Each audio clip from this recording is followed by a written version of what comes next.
Hello students, welcome to my YouTube channel. आज हम start कर रहे हैं class 11 physics NCERT with notes, जिसमें हम सारी सीरीज पढ़ेंगे। हम सारी पूरी कंप्लीट फिजिक्स कवर करेंगे यहाँ पर। तो फर्स्ट जो हमारी वीडियो है आज वो है फर्स्ट चैप्टर फिजिकल वर्ल्ड के ऊपर। नेक्स्ट कंटेंट हम क्या क्या यहाँ पर कवर करेंगे फर्स्ट चैप्टर फिजिकल वर्ल्ड में: science and its origin, natural sciences, physics, a scope of physics, macroscopic domain, microscopic domain, factor responsible for progress of physics, technological application of physics, fundamental process in nature, conserved quantities, conservation laws. Now, first is science and its origin. Science is a systematic understanding of natural phenomena in detail so that it can be predicted, controlled, and modified. Science involves exploring, experimenting, and hazarding with phenomena happening around us. The word science is derived from a Latin verb scientia, scientia means to know. Scientific method is way to gain knowledge in the systematic and in-depth way. It involves, इसमें क्या क्या involves हैं? First is systematic observation, second is control experiment, third one is qualitative and quantitative reasoning, fourth is mathematical modeling, and last one is prediction and verification of theories. First is, यदि हम systematic observations की बात करें तो हमारी जो science है वो ऑब्जर्वेशंस पे बेस्ड है। सेकंड, जब हम ऑब्जर्वेशन करते हैं किसी चीज को तो हम उसके ऊपर एक्सपेरिमेंट करते हैं। थर्ड वन इज हम उसकी क्वालिटेटिव एंड क्वांटिटेटिव रीजनिंग पर स्टडी करते हैं। देन हम मैथमेटिकल मॉडलिंग करते हैं। देन हम प्रिडिक्शन और वेरिफिकेशन ऑफ थ्योरीज देते हैं। तो science does not have any final theory. The improved observation accurate tool keeps improving the knowledge and perspective. Quantum mechanics was developed to deal with atomic and nuclear phenomena. Next one is natural science. What is natural science? जैसे अभी हमने यहाँ पर कहा कि जो हमारी science है वो इसमें साइंस जो है वो एक नेचुरल फिनोमिना है। तो what is natural science? Natural science is a branch of science concerned with the description, prediction, and understanding of natural phenomena based on observations and empirical evidence. It consists of following disciplines. इसमें जो science है वो हमारी natural science जो है वो branch है, natural science branch है साइंस की, जिसमें हम डिस्क्रिप्शन, प्रेडिक्शन एंड अंडरस्टैंडिंग करते हैं नेचुरल फिनोमिनाज का, एंड ये ऑब्जर्वेशन पे बेस्ड है। तो यहाँ पर तीन हम देख रहे हैं: physics, chemistry and biology. Next, अब हमारा जो बेसिक है वो है फिजिक्स। हम फिजिक्स की स्टडी यहाँ पर करेंगे। तो first of all, what is physics? Physics is the branch of science which deals with the study of nature or natural phenomena. Means कि जो फिजिक्स है उसमें हम basic laws of nature and their manifestation in different natural phenomena की studies में करते हैं। जो भी हमारे मीन्स कि जो नेचर में फिनोमिनाज हो रहे हैं, लाइक करंट फ्लो हो रहा है या साइकिल चल रही है या स्विच ऑन करा तो फैन चल जाता है एंड ऑल। तो ये जो भी नेचुरल फिनोमिनाज हमारे सराउंडिंग में हो रहे हैं तो इन सबके पीछे साइंस लगी हुई है। ठीक है, या ये जो नेचुरल फिनोमिना की स्टडी के लिए हम क्या करते हैं, फिजिक्स को पढ़ते हैं। ठीक है, तो physics is the study of physical world and matter and it's motion through space and time along with related concepts such as energy and force. तो जो फिजिक्स वर्ड है ये कहाँ से आया? फिजिक्स वर्ड जो है हमारा ये कहाँ से आया? फिजिक्स हमारा आया ग्रीक वर्ड से जो था फ्यूजिक। फ्यूजिक मीन्स नेचर। ठीक है, तो फ्यूजिक मीन्स नेचर। तो इसका जो फिजिक्स है, फिजिक्स में मेनली मैटर और एनर्जी की स्टडी करते हैं और आपस में उनका जो इंटरेक्शन होता है उसकी स्टडी करते हैं। तो और बेसिकली तो मीन्स कि basically we study about matter और एनर्जी। देन यदि मैं बात करूं कि इम्पैक्ट क्या है इसके और यूजेस क्या हैं फिजिक्स के, तो it can explain a phenomena happening over a large magnitude with a simple theory, and experiments and observations are used to develop new theories for unidentified phenomena and improve old theory for existing phenomena and development of devices using laws of physics। तो basically इसकी यदि हम physics की बात करें तो इसकी बहुत करेक्टरिस्टिक्स भी हैं, मीन्स की सब्जेक्ट की क्या करेक्टरिस्टिक्स होती हैं। तो जो फिजिक्स है ये हमारी ऑब्जर्वेशंस पे बेस्ड होती है। जो भी इसके सेकंड इसके रूल्स, लॉज या प्रिंसिपल या फॉर्मूलेस जो बने हुए हैं वो यूनिवर्सल होते हैं। और थर्ड वन इज जो फिजिक्स है वो एवर डायनामिक है, फिजिक्स स्टैटिक नहीं है। ठीक है, तो इस सब्जेक्ट में क्या क्या चीजें रिक्वायर होती हैं या हमें क्या क्या आना चाहिए इस सब्जेक्ट को पढ़ने के लिए, वो सब इम्पोर्टेंट है। तो फर्स्ट ऑफ ऑल हम नेक्स्ट देखते हैं scope of physics. Scope of physics में फिजिक्स का कहाँ कहाँ पर स्कोप है। स्कोप ऑफ फिजिक्स जो है वो बहुत ज्यादा वास्ट है, जिसमें हम high magnitude with length magnitude as high 10⁻⁴ metre और मोर की हम स्टडी कर सकते हैं, जैसे कि एस्ट्रोनॉमिकल स्टडीज यूनिवर्स की हैं वहां पर हम यूज करते हैं। और लो में भी हम इसका यूज कर सकते हैं, लो और लेस मीन्स की 10⁻⁻14 मीटर में, और मीन्स की 10⁻⁴ मीटर का मतलब है कि study of electron and proton etcetera. तो similarly the range of time scale goes from 10⁻⁻22 second to 10⁻18 second and mass from 10⁻⁻31 kilogram to 10⁻55 kilogram। तो हम स्कोप बहुत ज्यादा है फिजिक्स का। और फिजिक्स को यदि हम स्टडी करते हैं तो बेसिकली किन किन चीज़ों की रिक्वायरमेंट होती है, मैथमेटिक्स की रिक्वायरमेंट होती है, फिजिकल क्वांटिटीज का पता होना चाहिए, मेजरमेंट एंड कैलकुलेशन में एक्यूरेसी का भी यहाँ पर इम्पोर्टेंट रोल होता है फिजिक्स में। ठीक है, तो यहाँ पर हम डायग्राम में देख रहे हैं कि जो फिजिक्स है वो broadly divided into two based on it's scope. जो फिजिक्स है वो basically two types of physics में डिवाइडेड है। First is classical physics and second is quantum physics. ठीक है, तो जो क्लासिकल फिजिक्स है ये मैक्रोस्कोपिक लेवल की होती है, जो डेवलप्ड थी अप टू 1900 ईयर, मीन्स कि 1900 ईयर से पहले जो फिजिक्स हम पढ़ रहे थे वो थी क्लासिकल फिजिक्स। और quantum physics is microscopic level की होती है, जिसको हम मॉडर्न फिजिक्स भी बोलते हैं, और ये डेवलप्ड हुई आफ्टर 1900 ईयर। ओके, देन यदि मैं physics scope range from microscopic quantity देखूं तो और माइक्रोस्कोपिक जैसे कि हम डायग्राम में देख सकते हैं। तो फर्स्ट इज हम मैक्रोस्कोपिक डोमेन्स की स्टडी करें यदि, तो मैक्रोस्कोपिक डोमेन में हमारे मीन्स की क्लासिकल मैकेनिक्स में हमारी कौन कौन सी ब्रांचेस आती हैं और माइक्रोस्कोपिक डोमेन हमारे कौन कौन से हैं वो हम यहाँ पर देखेंगे। ठीक है, मीन्स की फिजिक्स की कौन कौन सी ब्रांचेस हम यहाँ पढ़ेंगे।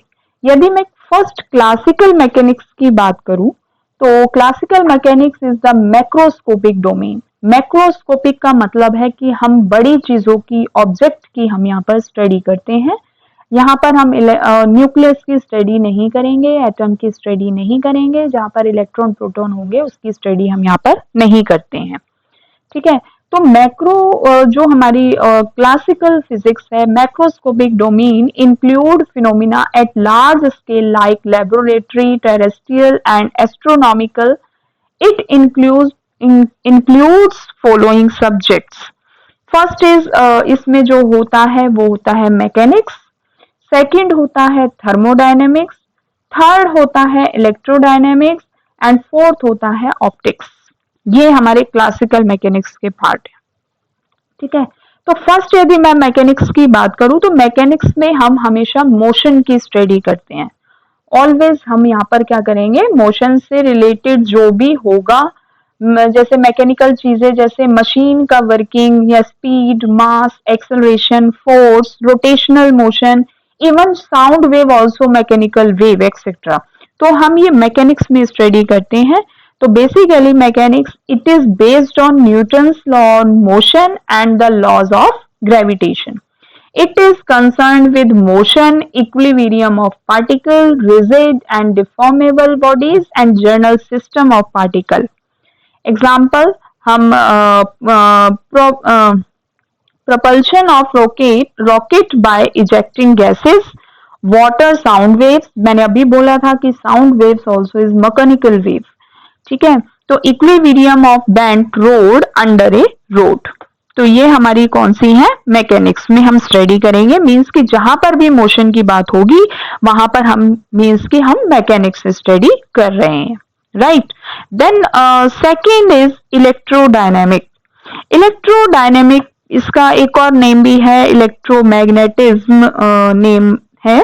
यहाँ पर इलेक्ट्रिसिटी, चार्ज, मैग्नेटिज्म की स्टडी करते हैं। इलेक्ट्रो से ही पता चल रहा है कि हम यहाँ पर इलेक्ट्रिसिटी, चार्ज, पोटेंशियल डिफरेंस, इनकी यहाँ पर हम स्टडी करते हैं। It deals with electric and magnetic phenomena associated with charge and magnetic bodies.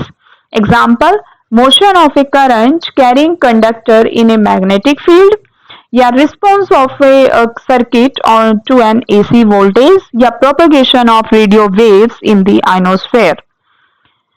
Third one is optics. Optics नाम से ही पता चलता है, ऑप्टिक्स जो है हमारा लाइट से जुड़ा हुआ है, तो it deals with phenomena involving light. Light से रिलेटेड जितने भी फिनोमिनाज हैं, like reflection, refraction, total internal reflection, या डिस्पर्जन, पोलराइजेशन, इंटरफेरेंस, डिफ्रैक्शन, या लेंस के साथ बिहेवियर, मिरर के साथ बिहेवियर, जिसकी भी हम यहाँ पर स्टडी करेंगे वो हम ऑप्टिक्स में करेंगे, राइट। तो it deals with phenomenon involving light, example reflection and refraction of light, dispersion of light through a medium, and color exhibited by thin film. Next, fourth one is thermodynamics. Thermo name से ही पता चल रहा है, thermo means heat. तो जहां पर भी एवरीथिंग रिलेटेड टू हीट, जहां पर भी सारी चीजें हीट से कनेक्टेड होंगी वो सारी हमारी किस में आएंगी, थर्मोडायनेमिक्स में आएंगी। Interconversion of heat to another form of energy, heat engine हो या रेफ्रिजरेटर हो, वो सब यहाँ पढ़ा जाता है, right. Next is microscopic domain. Microscopic domain means की क्वांटम मैकेनिक्स जो आफ्टर 1900 ईयर में डेवलप्ड हुई। तो यहाँ पर माइक्रोस्कोपिक में हम, माइक्रोस्कोपिक का मतलब है include phenomena at scale like atomic, molecular and nuclear. It is also deals with interaction of probes like electrons, photons and other elementary particles. Quantum theory has been developed to handle these phenomena. तो factor responsible for quantum में हम basically जो हमारे topic रहेंगे वो atomic and nuclear physics रहेंगे, जिसमें हम इनसाइड द न्यूक्लियस स्टडी करेंगे, राइट। देन इसके बाद factor responsible for progress of physics. क्या क्या फैक्टर्स हैं, रिस्पॉन्सिबल हैं प्रोग्रेस ऑफ फिजिक्स के लिए। First is quantitative analysis along with qualitative analysis. उसके बाद जो इसकी एप्लीकेशंस हैं, application of universal laws in different context. Third one is approximation approach and fourth one is extracting and focusing on essential features of a phenomena. अब इसमें hypothesis भी होती है, एक्सियम्स एंड मॉडल्स की हम बात करें तो hypothesis basically is the supposition without assuming that it is true. ठीक है, विदाउट एज्यूम करें, यदि हम सपोज कर रहे हैं दैट और वो सच है तो वो हाइपोथेसिस है. It may not be proved but can be verified through a series of experiment. Axioms होता है self evident truth that it is accepted without controversy or question, and models is a theory proposed to explain observed phenomena. Assumptions is the basic of physics where a number of phenomena can be explained. These assumptions are made from experiments, observations and lot of statistical data. उसके बाद technological applications physics की क्या क्या हैं. Several examples हैं where physics and its concepts have led to discoveries and inventions are listed below. First is the steam engine was developed from the Industrial Revolution in 18th century. Wireless communication was developed after discovery of laws of electricity and magnetism. Neuron-induced fission of uranium done by Horn and Meitner in 1938 led to the formation of nuclear power reactor and nuclear weapons. Conservations of solar, wind, geothermal, etc. energy into electricity. Fundamental forces in nature. Fundamental forces की means की physics में हम forces की भी बात करेंगे तो बहुत कुछ फंडामेंटल फोर्सेस हैं हमारे नेचर में. तो the force which we see in our day to day life like muscular friction forces due to compression and elongation of spring and string, fluid and gas pressure, electric, magnetic, interatomic and intermolecular forces are derived forces as their origination are due to a few fundamental forces in nature. So few fundamental forces are, first is gravitational force.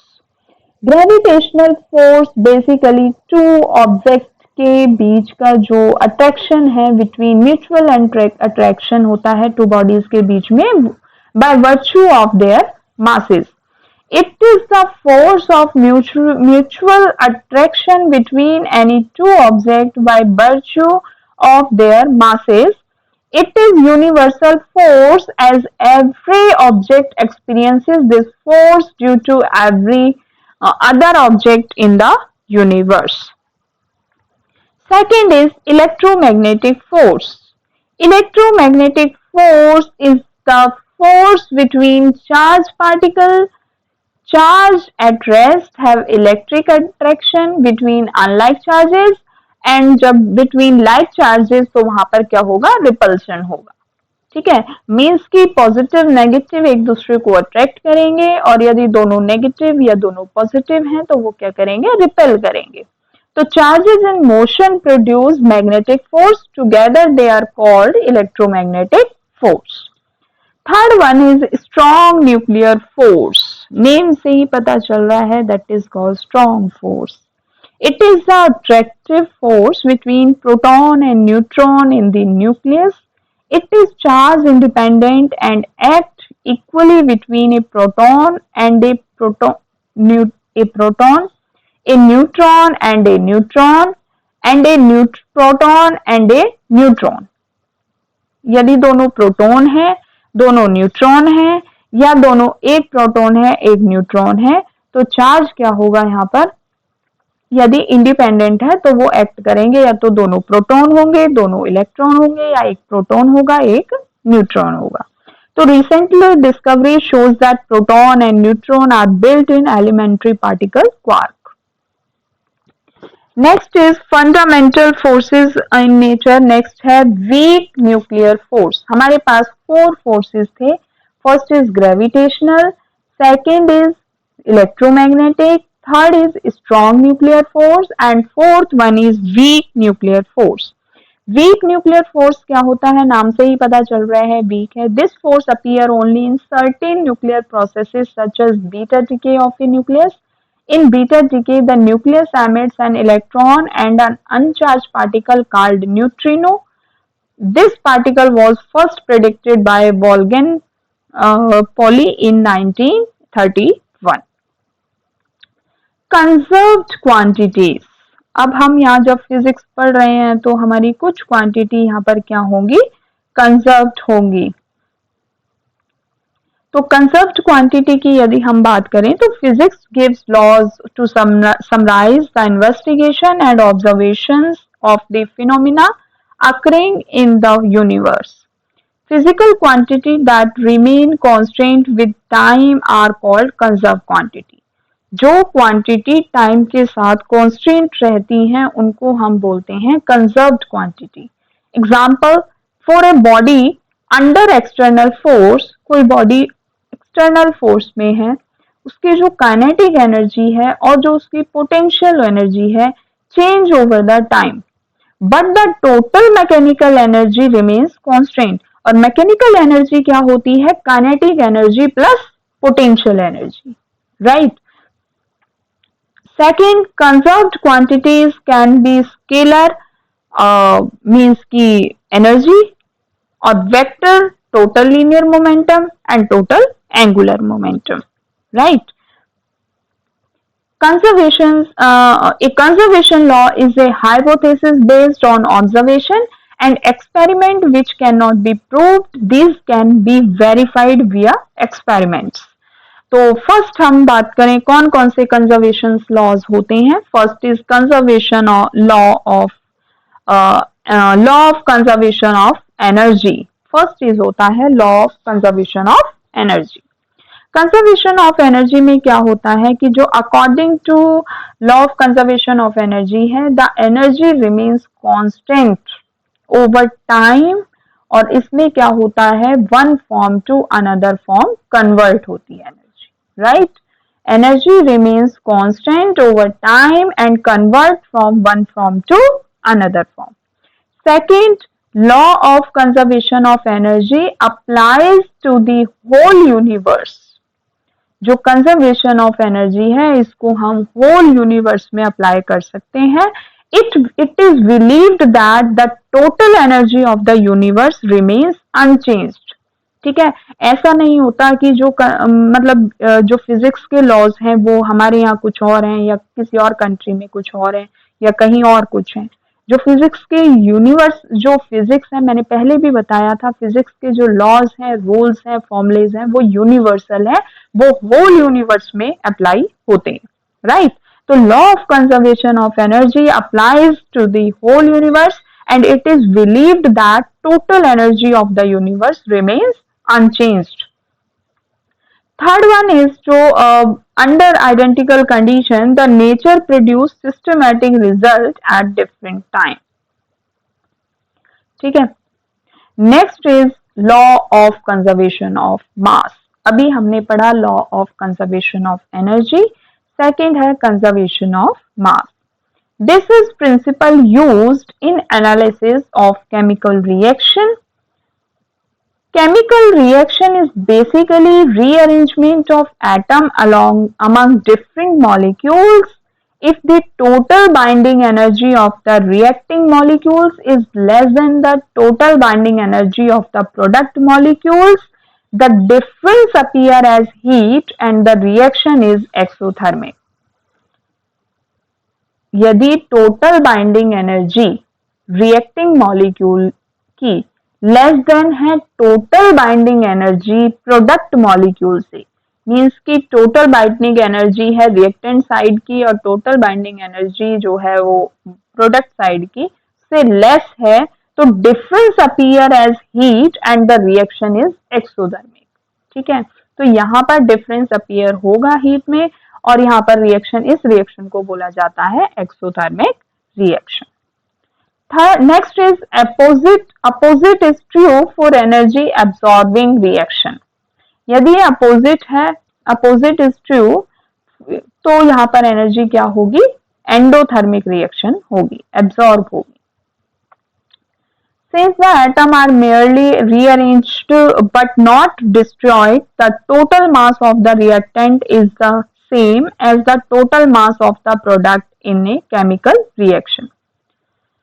जो mass है related to energy through Einstein theory, बहुत famous formula है, E equal to mc², where c is the speed of light in vacuum, जो कितनी होती है 3 into 10⁸ metre per second. Third law is law of conservation of linear momentum. Conservation of linear momentum क्या होता है? Law of nature with respect to translation in space in terms as law of conservation of linear momentum. Example है law of gravitation is same on earth और and moon even if the acceleration due to gravity at moon is 1/6 than that at earth. Third, next is conservation of angular momentum. Isotropy of space underlines the laws of conservation of angular momentum. तो ये हमारा था physical world of physics या science हम कह सकते हैं। अब आगे हम 1 बाय 1 टॉपिक हम करेंगे और ये हमारी फर्स्ट सीरीज हमारी स्टार्ट हुई है 11th क्लास की।